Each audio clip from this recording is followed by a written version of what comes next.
Rebonsoir. Joe Biden, Vladimir Poutine, les deux superpuissances se confrontent par interview interposée, par polémique interposée. Le président russe s'invite dans la politique américaine. Il tente d'exploiter ses divisions. Il parle du risque nucléaire, du conflit avec l'OTAN, d'une possible négociation avec les Américains. Beaucoup y voient un piège. On entendra des extraits de cette interview. On entendra aussi la polémique sur le président américain Joe Biden qui apparaît très affaibli et à nouveau confus. Cette fois, il confond le président égyptien Sisi avec le président du Mexique. C'est une longue suite de propos bizarres alors même qu'il conteste toute perte de mémoire. On entendra ici les réactions opposées, très opposées même, puisque nous avons la voix d'Amy Porter, porte-parole démocrate à l'étranger. Bonsoir madame, merci beaucoup d'être là. Et de Nicolas Conquer, le représentant des Républicains à l'étranger. Merci à l'un et à l'autre. Écoutons d'abord cette déclaration de Joe Biden qui a ajouté de la polémique à la polémique après tous les épisodes précédents. Une nouvelle confusion alors même que le président américain se défendait de toute perte de mémoire de façon publique et solennelle. Il a été à nouveau piégé par lui-même. Écoutez. As you know, initially the president of Mexico, Sisi, did not want to open up the gate to allow humanitarian material to get in. Voilà, cette confusion qui crée tant de controverses, la Maison-Blanche a réagi tout à l'heure. Elle parle de controverses déplacées, c'est le mot qu'elle utilise. Quel est votre avis à l'un et à l'autre ? Maison-Blanche critique les commentaires gratuits et déplacés d'un procureur sur la mémoire de Biden. On reviendra à ça. Alors, c'est l'homme le plus puissant du monde sans doute. Est-ce que pour vous, il y a un problème, oui ou non ? D'abord vous, Amy. Alors, le rapport du procureur spécial, l'importance de ce rapport, c'était de dire que parmi les documents classifiés que Joe Biden avait trouvés chez lui, il n'y avait aucune criminalité et aucune charge ne serait retenue contre lui. Alors après, ce procureur spécial qui a interviewé Joe Biden le 8 octobre 2023, donc je vous rappelle ce qui s'est passé le 7, donc il était peut-être un peu dans l'émotion encore, et ce procureur se permet de diagnostiquer, comme s'il était médecin, l'état d'esprit de Biden. L'important, c'est que Biden ne fera l'objet d'aucune charge n'est retenue contre lui, alors que Donald Trump, qui a retenu des documents classifiés chez lui, fait l'objet de 37 chefs d'accusation, rien que pour cet épisode-là. Alors, Amy Porter, moi, écoutons. Je n'ai pas de problème avec Biden et ses lapsus. On en fait tous. Qui n'a pas égaré son téléphone au moins une fois cette semaine, qui n'a pas égaré ses clés. On n'a pas besoin d'avoir 80 ans pour le faire. Et si vous voulez que je vous raconte tout ce que Trump a dit d'incohérente depuis quelques mois, je peux vous le faire. Alors, on va détailler tout ça, mais sur le constat général, Nicolas Conquer. Ce qui est plus choquant dans cette histoire, c'est que Amy semble pointer du doigt qu'on assiste vraiment à une justice à deux vitesses, où il y a vraiment un traitement de faveur qui est appliqué envers Joe Biden, auquel on a une mansuétude envers lui. On dit, voilà, il est un peu sénile, il oublie un peu, il aurait oublié qu'il avait donné des documents classifiés à son ghostwriter.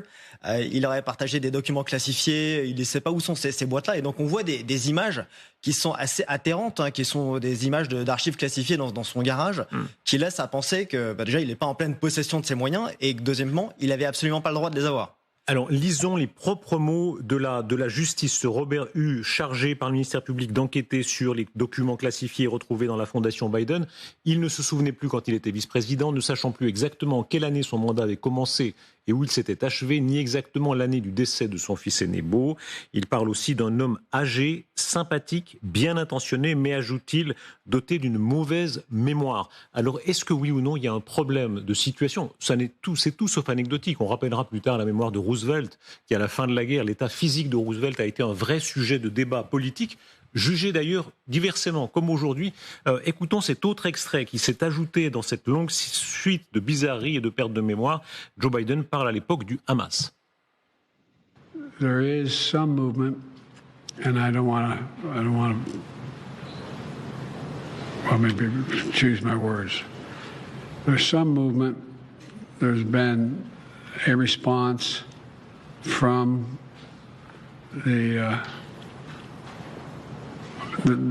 there's been a response from the opposition, but Yes, I'm sorry, from Hamas. Voilà, de front, parce qu'il faut prendre la question de front. L'état cognitif, comme on dit couramment maintenant, simplement l'état de mémoire du président, est-ce qu'à vos yeux, c'est un problème, oui ou non? C'est très pénible à voir. On voit ça, on est pris de compassion. Mais en même temps, on se rappelle aussi que c'est le président des États-Unis. Il dispose du bouton rouge pour appuyer sur l'arme nucléaire, donc ce n'est pas rien. On a souvent dit, et moi-même en constatant effectivement qu'il y avait des signes qui laissaient à penser qu'il y avait du déclin, que c'était un élément de langage de l'opposition, des Républicains. Mais là, force est de constater que c'est un rapport qui a été présenté par un consultant spécial et que lui-même, dès qu'il lui est donné une prise de parole de 2 minutes, il enchaîne les lapsus, les absurdités. Et il s'emporte donc ça vraiment sur la sellette en vue de sa campagne de réélection à l'automne prochain. Amy Porter. Mais Nicolas, comment vous pouvez venir sur une grande chaîne d'information et mentir comme ça devant les Français? Ça me choque. Alors, il n'y a pas 2 traitements différents de Trump et de Biden. L'un est accusé d'un crime, l'autre pas. Alors, le procureur spécial, c'est un républicain qui a mené l'enquête contre Biden. Arrêtez de dire qu'il y a 2 poids, 2 mesures, c'est faux.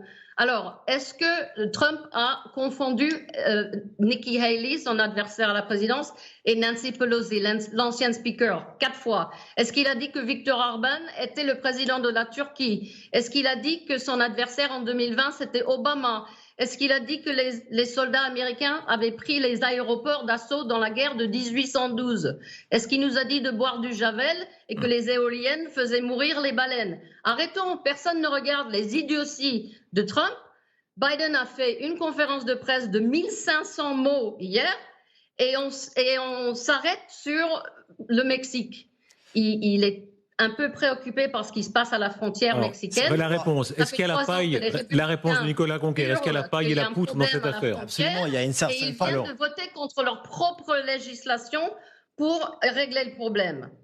Il y a une forme de complaisance, et d'ailleurs qui est amplifiée par les médias mainstream qui vont vraiment dans le sens de Joe Biden, qui l'épargne à tout va, alors que n'importe qui est face à cette scène-là constate un déclin, et c'est un vrai problème. Et on le voit d'ailleurs, même les démocrates, ceux les plus lucides ou les plus sincères, arriveront à dire que ça sera sans doute pas le candidat qui sera en mesure de repartir pour un mandat, rappelons-le, de 4 ans. Il le brigue, ce mandat, il est en campagne.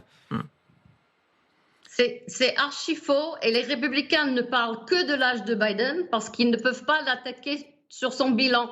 L'économie est au plus haut, 15 millions d'emplois créés, un chômage à des bases historiques, les indices boursiers à leur record absolu de l'histoire. Vous ne pouvez plus parler de la criminalité parce que ça n'a jamais été aussi bas. Les homicides ont baissé de 12% l'année dernière, c'est du jamais vu. L'immigration, vous venez de faire une torpille dans votre propre loi, donc ils n'ont plus rien à dire sur Biden à part son âge. Alors, donc maintenant, tout le monde parle de ça parce qu'ils n'ont que ça pour le critiquer. Amy Porter et Nicolas Conquer, tout ça survient le moment même où Vladimir Poutine s'invite dans la politique américaine. Cette interview avec le journaliste conservateur Carlson, où on sent bien que son but est aussi d'intervenir, chacun jugera dans quel sens, dans la politique américaine. Écoutez de quelle façon il parle abondamment pendant plus de 2 heures de la CIA, des États-Unis. Les États-Unis sont sans cesse présents dans son champ de vision. Écoutez de quelle manière. Nous ne refusons pas les négociations avec l'Ukraine. C'est le côté occidental, et l'Ukraine est un satellite inconditionnel des États-Unis aujourd'hui. C'est évident.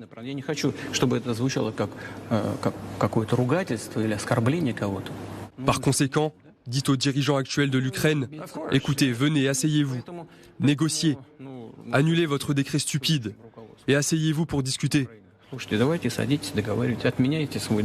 Nous n'avons pas refusé.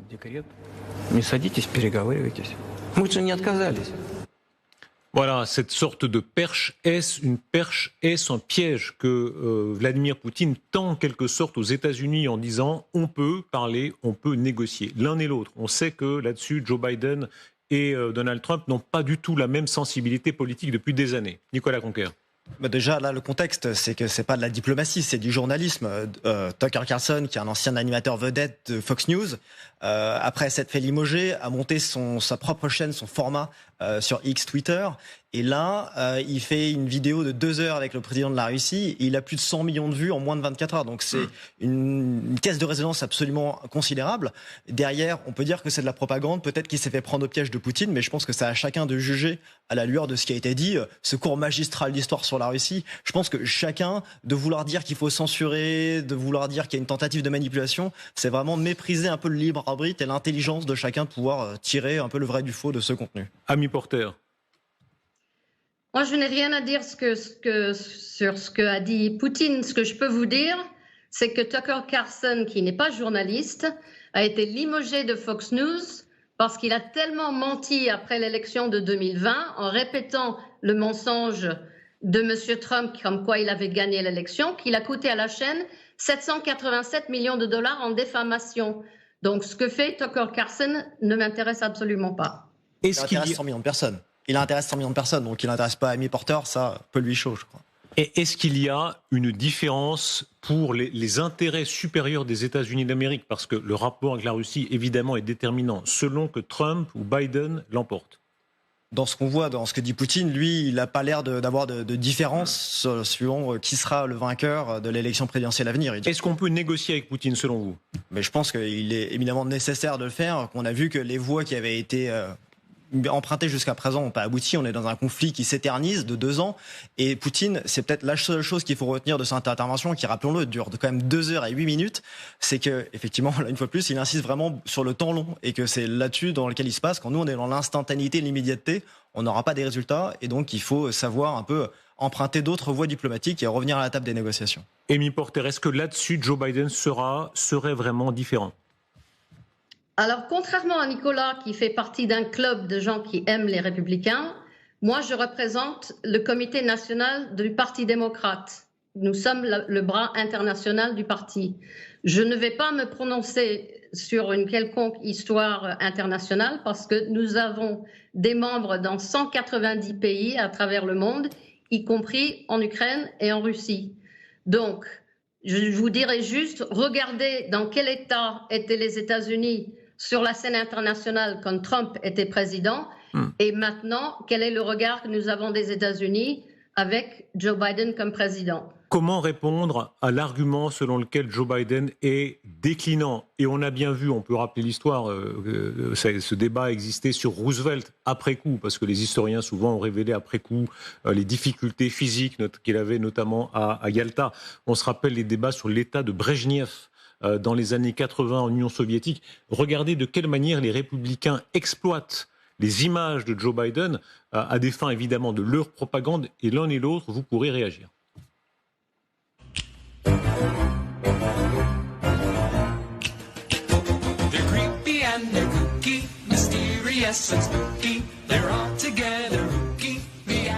Voilà, il y a comme ça des milliers, des dizaines de milliers de vidéos évidemment montées par les républicains. Il faut rappeler que dans les 2 camps, on se les envoie, c'est un peu la pratique américaine. Mais là, est-ce qu'on est en train d'assister, selon vous, à une dérive par le bas, ou est-ce que c'est de bonne guerre, l'un et l'autre? Amy.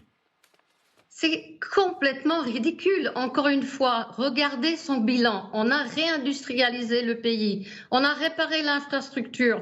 Il a fait tout ça avec la moitié de son mandat, avec une chambre des représentants qui faisait tout contre lui. Je suis désolée.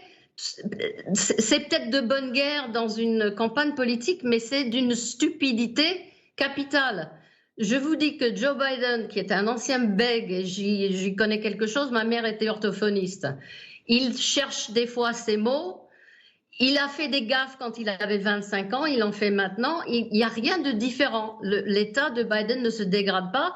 Il suffit de le regarder en conférence de presse. Vous regardez tout. Pendant 20 minutes, il a eu une conférence de presse hier, encore une aujourd'hui. Pendant 20 minutes, il répond aux questions, sans note, il a toute sa tête. Alors arrêtons avec ça, franchement, ça devient pénible. La réponse là-dessus de Nicolas Conquer. C'est cocasse et ça vous chiffonne, mais n'importe qui de lucide regardant ça va dire qu'il y a quelque chose qui ne va pas et que ça ne va pas aller en s'améliorant.